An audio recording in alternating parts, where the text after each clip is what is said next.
This is Faint Broadcast. If you're hearing this, maybe you've already been pulled in, like I was. It never starts loud. It begins with a whisper, something playing in the background while you're scrolling or pretending to sleep. Just a voice, a story, something off. And before you know it, you're not just listening anymore. You're searching for that next one, that story that'll make you feel something. Anything. That's how it got me. And that's why this channel exists. But I should probably start at the beginning. I wasn't always into this stuff. I used to be that kid who would skip the scary movie, who'd plug their ears at sleepovers when the ghost stories came out. It wasn't because I didn't believe them. It was because I did. But there's something about fear that's magnetic, even when you say you're not into it. You are. It started simple. I think I was around 11 or 12. I was staying at my cousin's house. We were out in the backyard at night by this half-dead fire pit, eating stale marshmallows. Just us. And he starts telling me this story about a man in the woods behind his house. He said you could see him sometimes, just standing between the trees, always facing the house, never moving. No face, just the outline. I laughed, told him he was making it up. He said, "Okay, but you're sleeping next to the window." I didn't sleep at all that night, and that was the first hook. Years later, the internet became my new bonfire. It started with one random video. I was up way too late, like 2 or 3 a.m., just aimlessly scrolling through YouTube. You know how it is.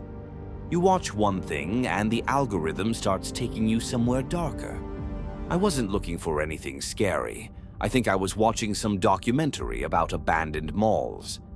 But then I saw it, a thumbnail that just said, 3 true scary stories from people who were never seen again.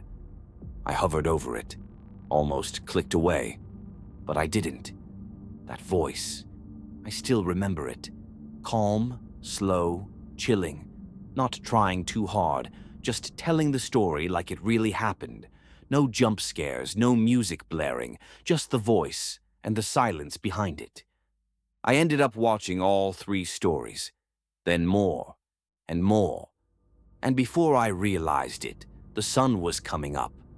That became a habit. I'd say I was going to bed, I'd turn off the lights, put in my headphones, and I'd search. Not just scary stories, but the right ones, the good ones, the ones that didn't feel like content, the ones that felt like confessions. You know what I mean, right? You open YouTube, you type in true horror stories or paranormal experiences, and suddenly you're scrolling for 20 minutes, skipping anything with weird thumbnails or bad voiceovers. You're looking for something that feels real, something that doesn't try to scare you. It just exists, like it happened and nobody ever talked about it, until now. I've fallen asleep to more creepy stories than lullabies, which is a strange thing to admit, I guess. But you get it, right? There's something strangely calming about listening to stories like that at night, like tuning into an old radio signal that was never meant to be found. It's not about being scared. It's about feeling connected to something unsettling, something outside the algorithm, outside the sanitized world we live in. I started going deeper, not just horror stories, but cult documentaries, true crime breakdowns, unexplained disappearances, obscure Reddit confessions, radio transmissions, even voice memos from people who swear they saw something they shouldn't have. Every night became an obsession, and eventually, I realized something. I didn't just want to listen anymore. I wanted to transmit. That's what Faint Broadcast is. It's not just a channel, it's not just a voice. It's not even about me. It's about us, the ones who stay up too late, the ones who dig through comment sections for real confessions, the ones who don't need a monster in the closet, because we already know real people can be worse. the ones who feel oddly comforted by the dark.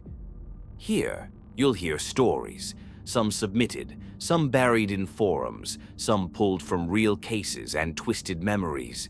You'll hear stalker accounts, cult confessions, stories that don't make the news, and events that slip through the cracks of what we call normal. You'll also hear psychological breakdowns, stories where fear isn't a shadow, it's a mindset. How people get pulled in, how trauma reshapes memory, how manipulation, obsession, grief, and guilt can spiral into something darker. And sometimes, you'll just hear a sound, a loop, a whisper, something to fall asleep to, or stay awake wondering why you can't. I don't have a face on this channel. There's no backstory, no big identity reveal, because I'm not the story here. You are. Your curiosity, your attention, your sleepless nights. This is a space where you're meant to feel a little uncomfortable, a little too aware of your surroundings, or maybe just comforted, knowing there's someone else out there with the same addiction to the unexplained. We're still new. You're here at the very start. And honestly, that's what makes this part exciting. If you're like me, you've probably searched for hours trying to find the right voice, the one that feels like it gets you, that isn't doing this for clout or clicks, but because they're genuinely obsessed with the same things you are. I hope this channel can be that for you. A faint signal in the noise, a quiet obsession you can carry with you into the night. So, if this sounds like the kind of thing you've been searching for, subscribe, stick around, leave a comment with how you got pulled in or what keeps you coming back. New transmissions every week. Until then, don't tune out. You never know what you might miss.